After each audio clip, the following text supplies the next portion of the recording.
말씀 되새기면서요. 다 같이 합독하겠습니다. 시작. 하나님이 세상을 이처럼 사랑하사 독생자를 주셨으니 이는 그를 믿는 자마다 멸망하지 않고 영생을 얻게 하려 하심이라. 아멘. 하나님이 나를 사랑하신다. 하나님이 나를 사랑하신다라는 제목으로 같이 말씀을 나눠보도록 할게요.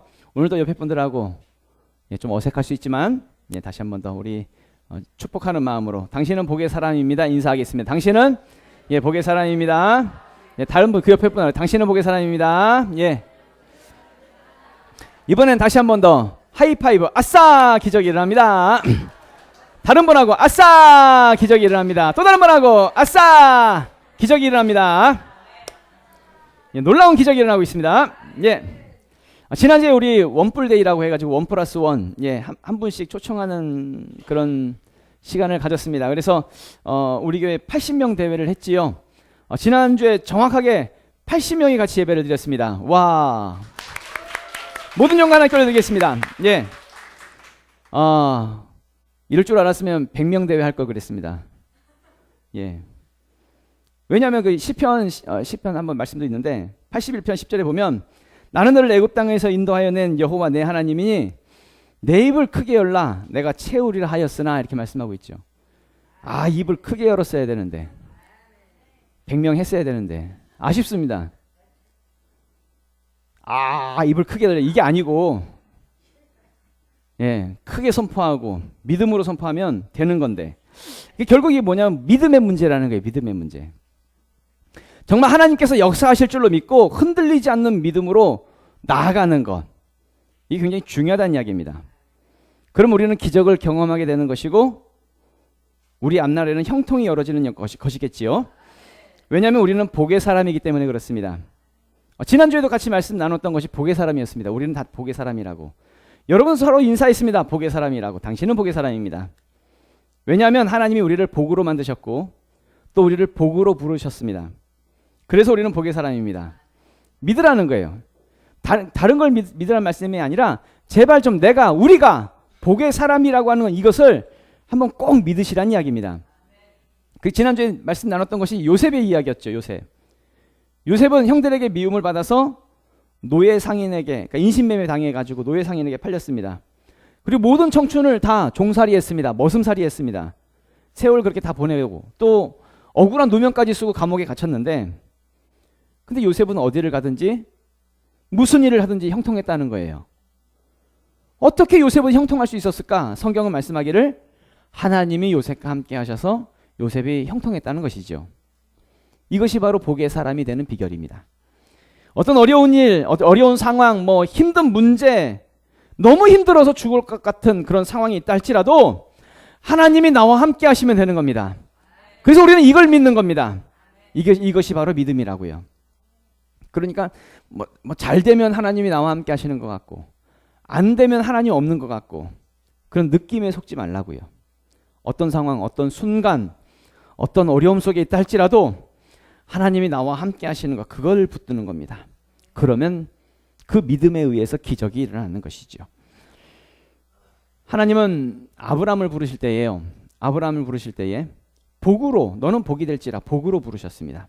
창세기 12장 2절에서 3절 말씀 보면은 내가 너로 큰 민족을 이루고 내게 복을 주어 내 이름을 창대하게 하리니 너는 복이 될지라. 너를 축복하는 자에게는 내가 복을 내리고 너를 저주하는 자에게는 내가 저주하리니 땅의 모든 족속이 너로 말미암아 복을 얻을 것이라 하신지라. 아멘. 하나님께서 아브라함을 부르시고 너는 큰 민족을 이룰 거라고, 네 이름을 창대하게 할 거라고, 너는 복이 될 거라고, 네가 축복하는 자에게는 내가 복을 줄 것이고 네가 저주하는 자에게는 내가 저주를 내릴 거라고, 땅이 너로 말미암아 너 때문에 복을 받게 될 거라고, 이런 말씀을 하시죠. 그래서 너는 복의 사람이라고. 마찬가지로 반드시 기억하십시오. 하나님은 아브라함을 그렇게 부르셨듯이 우리를 그렇게 복의 사람으로 부르셨다는 것입니다. 그래서 내가 복의 사람입니다. 나 때문에 잘 될 거예요. 나 때문에 여러분들의 가정이 잘 될 것이고요. 여러분들의 직장이 살아날 것이고 여러분들의 자녀가 복을 받을 것이고 여러분들이 있는 모든 사업, 모든 도시가 다 복을 받게 될 것입니다. 만나는 모든 사람들이 여러분 때문에 복을 받게 될 것입니다. 그러니까 나 때문에, 여러분 때문에 복 받게 된다는 이야기죠. 우리가 바로 그런 존재들입니다. 하나님은 아브라함을 복으로 부르실 때에 그러니까 아브라함이 그동안 어떻게 살았는지, 뭐 어떤 사람이었는지, 뭐 자격이 있는지 없는지 그걸 묻지 않았어요. 너 나한테 그동안 어떻게 했어? 열심히 절했어? 열심히 빌었어? 그걸 묻지 않았다는 얘기입니다. 상관없이 하나님은 아브라함을 선택하셨고 아브라함을 복의 사람으로 부르셨다는 얘기입니다. 많은 사람들이 이제 종교성이라고 하죠. 종교에 대한 부분. 뭐 복받을 자격이 있어야, 뭐 복받는 부분에 있어서 내가 뭔가를 갖추어야 내가 복을 받을 것이다 라고 그렇게 생각하는 사람들이 많아요. 그래서 열심히 빌죠. 열심히 빌어서 복의 자격을 갖추려고 합니다. 또 어떤 사람들은 열심히 절하지요. 절을 해서, 많이 절을 해서 복을 받으려고 합니다. 절하는 것으로 복의 자격을 갖추려고 그래요. 어떤 사람은 뭐 수행과 고행을 쌓으면서 주문도 외우면서 그렇게 복을 받으려고 합니다. 근데 아무리 열심히 빌고 열심히 절하고 수행하고 고행 쌓고 또 주문을 외운다 할지라도 어떤 종교적인 행위를 한다 할지라도 그것으로 복을 받을 수 있는 것이 아닙니다. 우리의 행위와 노력으로 복을 받는 것이 아니죠. 복은 누가 주세요? 하나님께서 주시는 거예요. 하나님으로부터 오는 것입니다. 그렇다고 한다면 우리의 노력과 자격과 상관없이 성경에 보면 하나님과 우리의 관계를 부모와 자식의 관계로 설명을 해요. 그렇게 설명하고 있는 부분이 많아요. 그래서 우리는 하나님께 기도할 때 하나님을 누구라고 불러요? 아버지라고 불러요. 하나님 아버지. 부모와 자식의 관계로 성경은 설명하고 있거든요. 그러면 자식이 부모에게 뭔가 달라고 할 때에 열심히 빌어야 부모가 옷 사줍니까? 열심히 절을 많이 해야 뭐 먹을 거 사주고 용돈도 주고 그렇습니까? 수행과 고행을 쌓아야 뭔가 얻습니까? 아니죠. 부모와 자식의 관계는 그냥 내 자식이니까 주는 거예요. 사랑하니까 주는 거예요. 아무런 조건 없이 용돈 주는 거고 아무런 조건 없이 옷 사주는 거고 아무런 조건 없이 맛있는 것 먹여주는 거예요. 무슨 말이에요? 하나님이 아브라함을 그렇게 복으로 부르셨다고요. 아무런 조건 없이 선택하셨다고요. 마찬가지로 하나님이 나를 복의 사람으로 부르셨다는 것은 아무런 조건 없이 우리를 그렇게 부르셨다고요. 우린 자꾸 믿어지지가 않아요. 왜냐하면 내가 한 게 없거든. 내가 빌지 않았거든. 내가 절하지 않았거든. 그런데 내가 복의 사람이라고 잘 믿겨지지가 않아요. 그런데 성경은 아주 분명하게 우리의 자격을 묻지 아니하시고 우리를 복의 사람으로 불러주셨다는 이야기죠.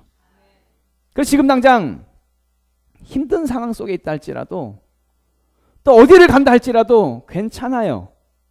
왜냐하면 나는 복의 사람이거든요. 실제로 아브라함이 그랬어요. 하나님이 아브라함을 복으로 부르셨죠. 그래서 아브라함은 자기가 복의 사람이라고 하는 것을 믿었어요. 하나님이 나를 복으로 부르셨구나. 나는 어디를 가든지 그 땅이 복의 땅이구나 믿었어요. 그래서요 아브라함은 자기의 고향과 친척과 아버지의 집을 그냥 떠나요. 하나님이 떠나라고 하니까 떠나요. 어디로 가야 할지 갈 바를 알지 못했지만 떠나요. 무작정 고향을 떠납니다. 왜요? 자기가 복의 사람인 것을 믿었으니까. 그러니까 어디를 가든지 괜찮았습니다. 그 길이 광야길이라 할지라도 그 길이 갈 수 없는 사막길이라 할지라도 아무리 힘들고 어려운 길이라 할지라도 괜찮았습니다. 왜냐하면 아브라함이 그 땅에 가면 그 땅이 무슨 땅이 돼요? 복의 땅이 될 것이니까. 아브라함으로 인해서 그 땅이 복의 땅이 될 것이니까. 이걸 믿었으니까. 그러니까 어디를 가든지 괜찮았다고요. 하나님 말씀하십니다. 땅의 모든 족속이 너로 말미암아 복을 얻을 거라고. 마찬가지로 하나님은 우리를 복의 사람으로 부르셨습니다. 우리를 복의 사람, 너는 복이 될지라 땅의 모든 족속이 너로 말미암아 복을 얻을 거라고. 그럼 이걸 믿어보자고요. 그렇다고 한다면 지금 내가 지금 있는 이곳이 아무리 힘든 곳이라 할지라도 지금 광야길을 걷고 있다 할지라도 사막길을 걷고 있다 할지라도 괜찮습니다. 나 때문에 그곳이 복의 땅이 될 것입니다. 그러니까 내 가정이 복의 땅이 될 것이고 내 남편, 내 자녀가 복의 땅이 될 것이며 내 직장, 내 사업이 복의 땅이 될 것이고 내 주변의 모든 환경이 복의 땅이 될 것입니다. 나 때문에 잘 될 것입니다. 반드시 기억하십시오. 하나님이 나를 복의 사람으로 부르셨습니다. 지금 이렇게 말씀드리는 것은 앞에 있는 이 목사가 복의 땅이 우리 나 때문에 복의 땅이 될 것입니다. 우기는 게 아니에요. 여러분은 복도 지지리도 없는데 복의 사람입니다라고 무슨 정신 승리하자고 그렇게 우기는 것도 아닙니다. 성경이 말씀하고 있거든요. 하나님 우리를 복으로 만드셨고 복으로 부르셨다고. 그래서 나는 복의 사람이라고. 그러니까 제발 복 없는 것처럼 살지 말라고. 복 없는 게 아니라 진짜 복의 사람으로 부르셨는데 우리 대부분의 많은 사람들은 자기 자신의 인생에 대해서 복 없는 것처럼 살아요. 만약에 우리가 예수를 믿고 있는데요. 예수를 믿고 있으면서 복 없는 것처럼 산다고 한다면 나의 모든 저주와 불행을 끊어놓으신 예수 그리스도의 그 보혈을 아무런 무가치한 것으로 만들어버리는, 우리는 그렇게 만들 수 있다는 걸 반드시 기억하셔야 됩니다. 예수님이 십자가의 죽으심을 통해서 하나님의 복이 회복되었거든요. 내가 복의 사람이 되었다고요. 하나님이 정말 우리와 함께 하십니다. 그래서 우리는 무엇을 하든지 잘 될 것이고요. 우리는 형통할 것입니다. 그래서 우리는 복의 사람이고요. 그렇게 될 수 있었던 것은 예수님이 나를 대신해서 십자가에 죽어주셨거든요. 나의 모든 죄와 저주, 모든 불행을 다 짊어지시고 십자가에서 죽어주셨다는 이야기입니다. 성경에 보면 이런 말씀이 있어요. 로마서 6장 23절에 죄의 삭은 사망이요 하나님의 은사는 그리스도 예수 우리 주 안에 있는 영생이니라. 아멘. 죄의 삭은 뭐래요? 사망이래, 죽음이래요.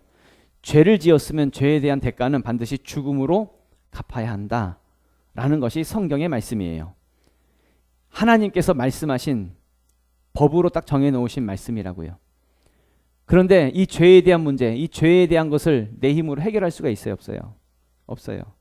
죄의 문제를 내 힘으로 해결할 수가 없어서 하나님께서 하나님의 아들을 이 땅에 보내셔서, 예수님을 이 땅에 보내셔서 나를 대신해서 나의 모든 죄와 저주를 짊어지고 십자가에 달려 죽으신 것이지요.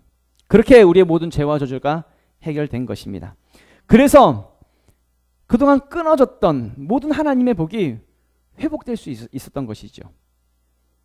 이 아브라함의 복이 이제는 나에게, 우리에게까지 이제 우리가 받게 되었다라는 이야기입니다. 그 내용이 갈라디아 3장이죠.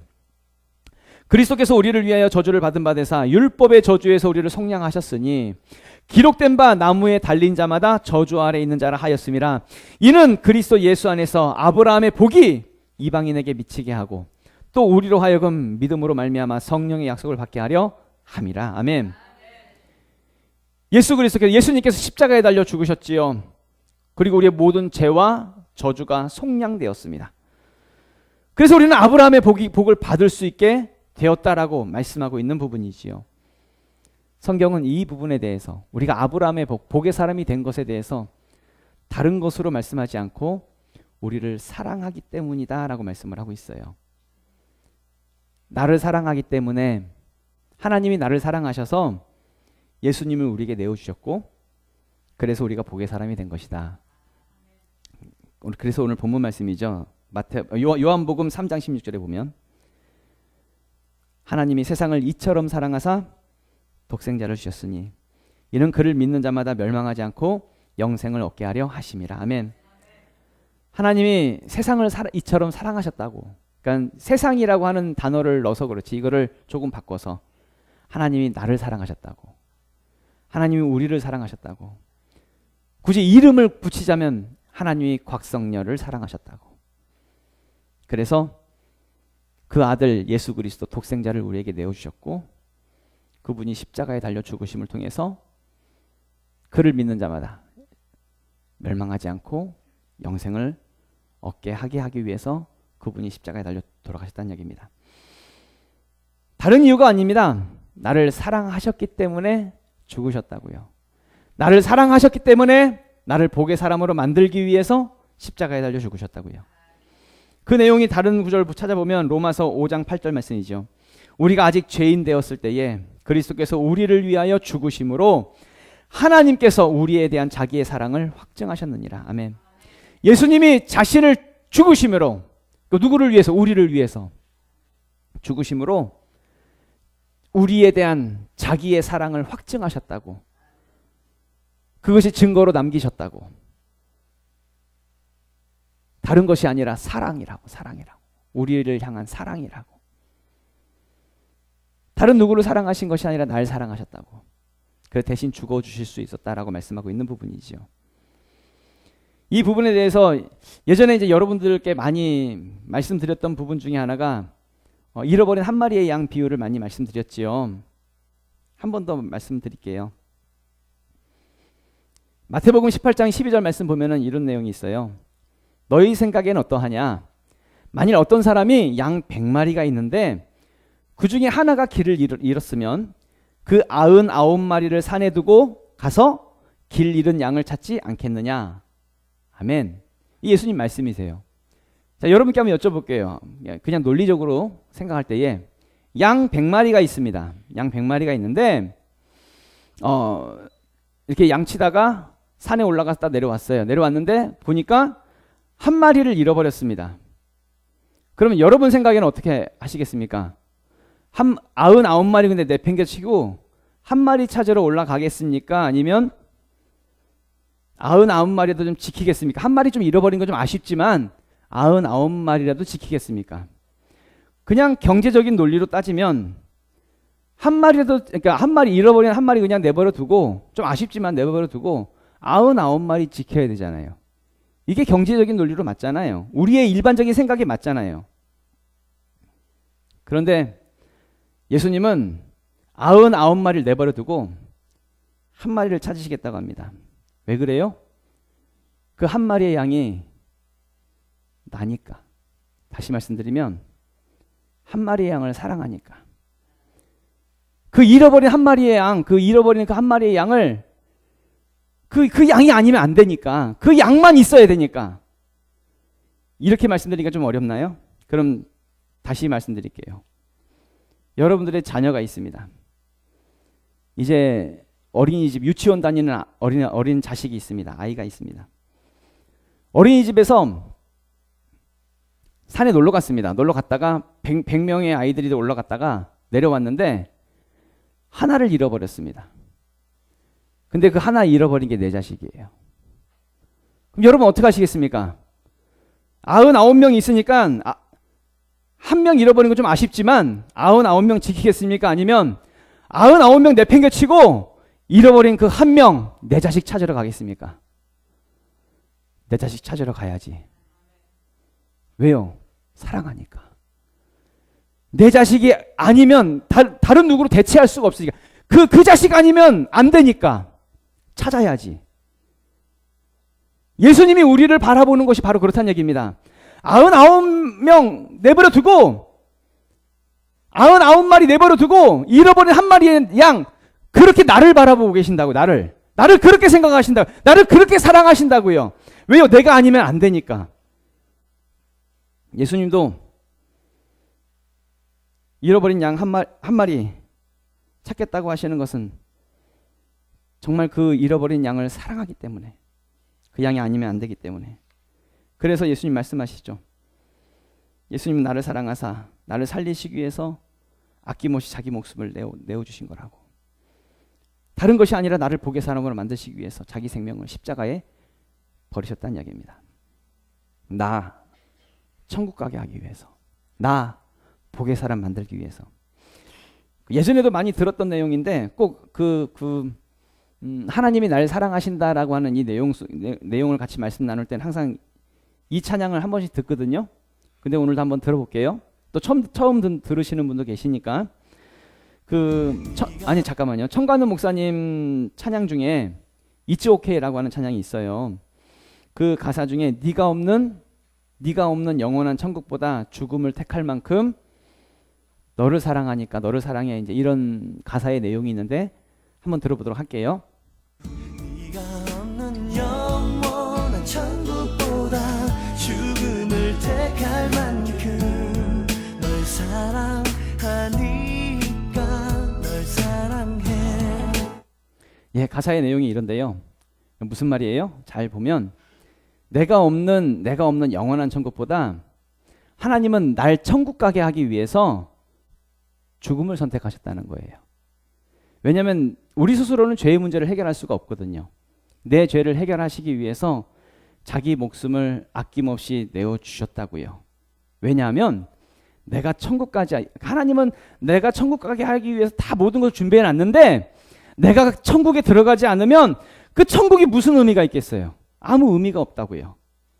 그러니까 나 천국 가게 하기 위해서 예수님은 그 죽음을 선택하셨다고요. 그만큼 하나님에게 있어서는 나는 너무나 존귀한 존재고 너무나 그만큼 가치 있는 존재가 바로 나라는 이야기입니다. 왜요? 날 사랑하니까. 다른 누구를 사랑하는 것이 아니라 날 사랑하신다고요. 99마리의 양을 사랑하시는 것이 아니라 잃어버린 한 마리의 양, 그 양이 나니까 날 사랑하신다고요. 적어도 하나님에게 있어서는 나라고 하는 존재가 그런 존재라고요. 내가 아니면, 하나님에게 있어서 내가 아니면 안 되는 그런 존재가 바로 나란 이야기죠. 나는 그동안 하나님을 모르고 살았었고 하나님 부인하며 살았어도 하나님은 단 한 번은 나를 모르신다고 하신 적이 없고 나에 대해서 단 한 번도 부인하신 적이 없으십니다. 하나님은 내가 하나님을 버리고 살았었어도 하나님은 날 한 번도 버리신 적이 없으시고 내가 하나님을 피하고 내가 하나님 외면하고 하나님 거절하고 내가 하나님 포기하고 살았어도 하나님은 단 한 번은 나를 외면한 적 없으시고 피한 적 없으시고 나를 포기한 적이 없으시다고요. 하나님의 사랑은 내가 아니면 안 된다고요. 그런 사랑을 나를 향해서 일방적으로 한결같이 끊임없이 지금까지도 해오고 계신다는 얘기입니다. 많은 사람들이요, 정말 힘든 일을 당할 때에 이런 생각이 들어요. 하나님 날 버리셨나? 하나님 안 계시나? 이런 생각을 하기도 합니다. 그래서 하나님 원망하지요. 그래서 하나님에 대한 믿음을 포기하기도 하고요. 나는 포기할지 몰라도 하나님 단 한 번도 어느 순간에도 하나님은 나를 포기하신 적이 없다는 것을 반드시 기억할 수 있기를 부탁을 드립니다. 그 아침 9시 예배 때 우리 청년들하고 같이 예배를 드렸는데 청년들에게 물어봤어요. 너희들은 개구 우먼 중에 정선희 씨를 아니? 이렇게 물어봤었어요. 혹시 우리 누구한테 물어볼까요? 우리 아현이는 정선이라고 하는 그 개구 우먼을 아나요? 잘 모르나요? 그럼 사진 한번 볼까요? 이렇게 생긴 분인데 우리 그러면 고은이는 정선이를 아나요? 알고 있나요? 그럼 그 고은이 세대부터는 알겠군요. 예. 청년 20몇 살 청년도 잘 모르더라고요. 그래서 예, 그럼 정선이를 알면 조금 된 분들 뭐 이렇게 해야 되나요? 예, 좋습니다. 기독교인이고요. 예, 지금 정선희 집사라고 어느 뭐 간증 프로그램에 나온 것 같아요. 예, 사진은 그렇습니다. 현재는 지금 라디오 시대라고 하는 그 라디오 프로그램을 진행하고 있는 것 같아요. 아시는 분은 아시겠지만 2007년도에 배우 안재환이라고 하는 탤런트하고 결혼을 했습니다. 예, 그렇죠. 결혼을 했습니다. 근데 이 남편 안재환 씨가 사업을 하다가 실패를 해요. 그리고 많은 사채 빚을 지게 됩니다. 이 빚이 점점 늘어나게 되고 사채다 보니까 그 사채에 대한 압박이 굉장히 심했던 것 같아요. 그래서 너무 고통스러웠는지 자기 차에 번개탄을 피워놓고 또 연탄을 피워놓고 2008년도에 자살해서 죽습니다. 2007년도에 결혼했는데 결혼 생활 1년밖에 못한 거죠. 그리고 2008년도에 자살해서 죽습니다. 사랑하는 남편이 자살해서 죽었지요. 그런데 힘들었던 이 정선희 씨의 간증을 들어보면 힘들었던 것 중에 하나가 이 시댁으로부터 굉장히 많은 그 협박과 또 그러니까 정선희 씨가 이 안재환의 죽음에 대한 뭔가 좀 뭐 알고 있지 않느냐 막 이러면서 막 굉장히 괴롭히고 굉장히 이상한 오해와 루머를 만들어내고 그랬던 것 같아요. 그리고 그 루머 중에 하나가 이 안재환에게 그러니까 돈을 빌려준 사람 중에 최진실 씨가 돈을 빌려줬다.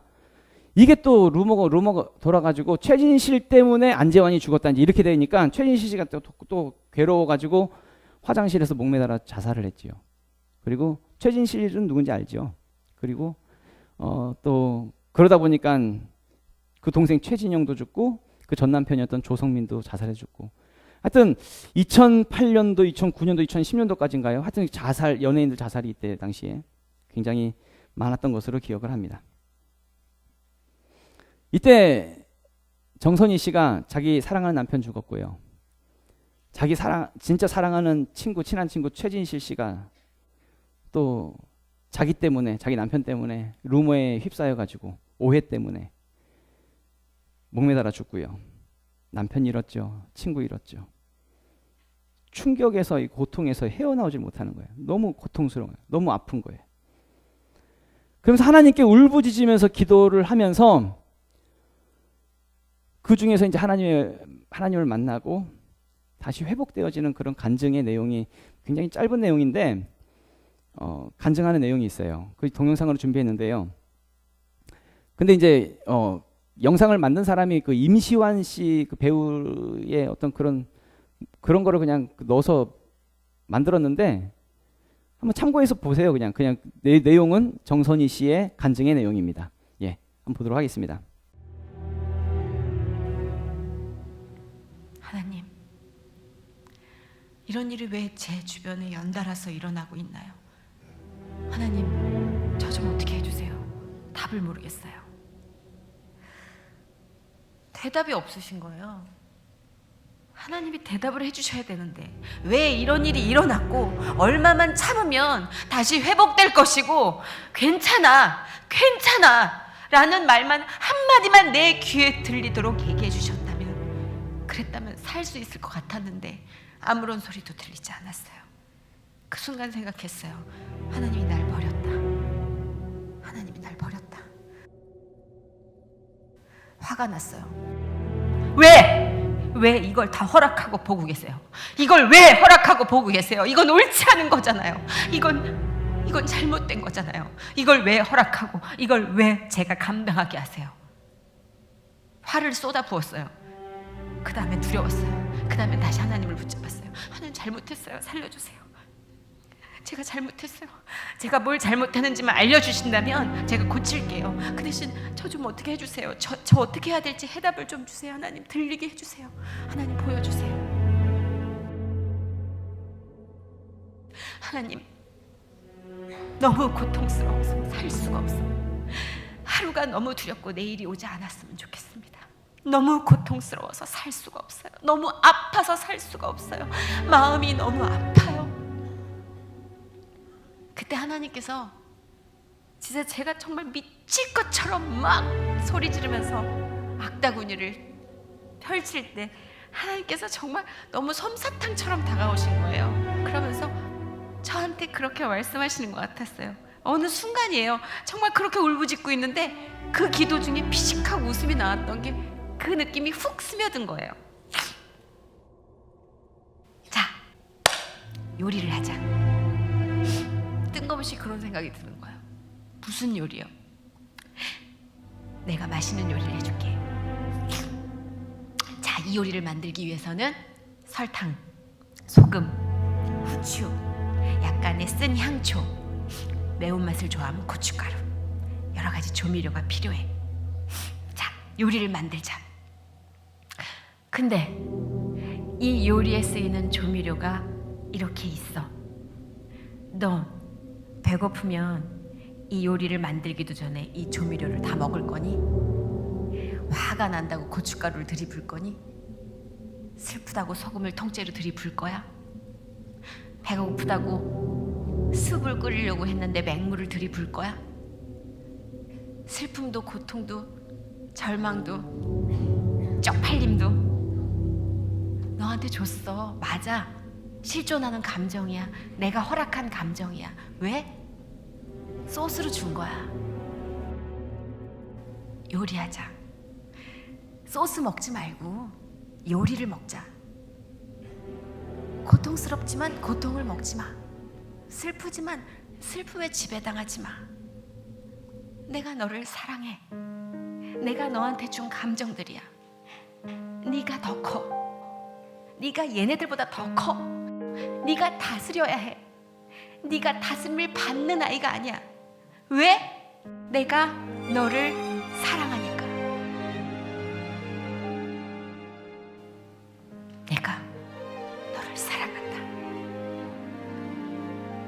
어떤 이유도 필요치 않다. 네가 좋은 딸이기에, 네가 공부 잘하는 학생이기에, 네가 능력 있는 사회인이기에, 네가 자애로운 아버지이기에, 현명한 어머니이기에, 아니, 나는 너를 너이기에 사랑한다.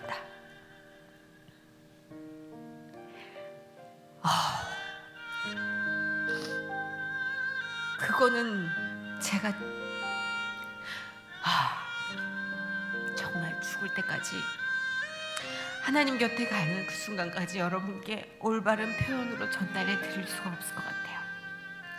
하나님이 이 순간에도 항상 저에게 말을 거십니다. 일어나라. 내가 너를 사랑한다. 일어나라. 내가 너를 사랑한다. 내가 너에게 힘을 줄 것이다. 내가 너를 포기하지 않을 것이다. 내가 너를 치유할 것이다. 내가 너를 회복시켜 쓸 것이다.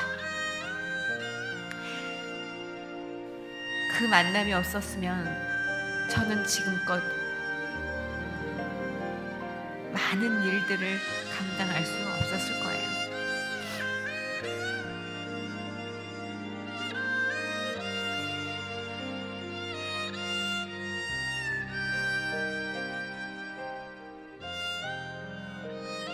예, 우리 다 같이 일어나셔서 우리 기도하도록 할까요?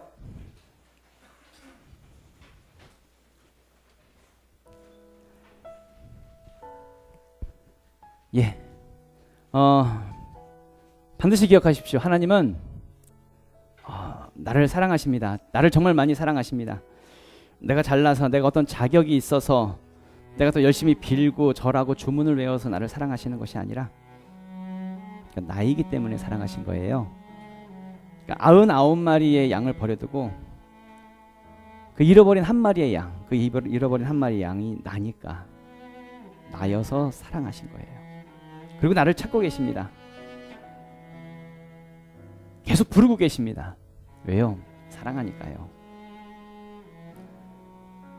주저앉아 있지 말라고요. 지금 많이 힘드시죠? 많이 어려운 가운데 계시죠? 내 삶 가운데, 인생 가운데에 혹시 방금 그 정선희 집사님의 간증처럼 힘든 가운데 계십니까? 좀 마음이 어려운 가운데 계십니까? 그렇다고 한다면 고통을 먹지 마세요. 그 힘든 것을 먹지 마세요. 소스니까요. 요리를 하자고요. 우리 인생 속에 잠깐 그 고통은 잠깐 조미료로 잠깐 들어가는 거예요. 소스로 잠깐 첨가할 뿐이에요. 우리의 인생은 하나님이 날 사랑하사 우리는 어디를 가든지 형통하게 되어지는 그 최후의 승리를 우리는 보게 될 것입니다. 그렇다고 한다면 주저앉아 있는 것이 아니라 일어나야지요. 하나님이 날 사랑하시니까, 날 포기하지 않으셨으니까 우리 다시 한번 해봐야죠. 복의 사람이니까요. 그렇게 승리하는 하나님 우리가 될 수 있도록 도와주시옵소서. 우리 주여 한번 외치고 통성으로 기도하겠습니다. 주여!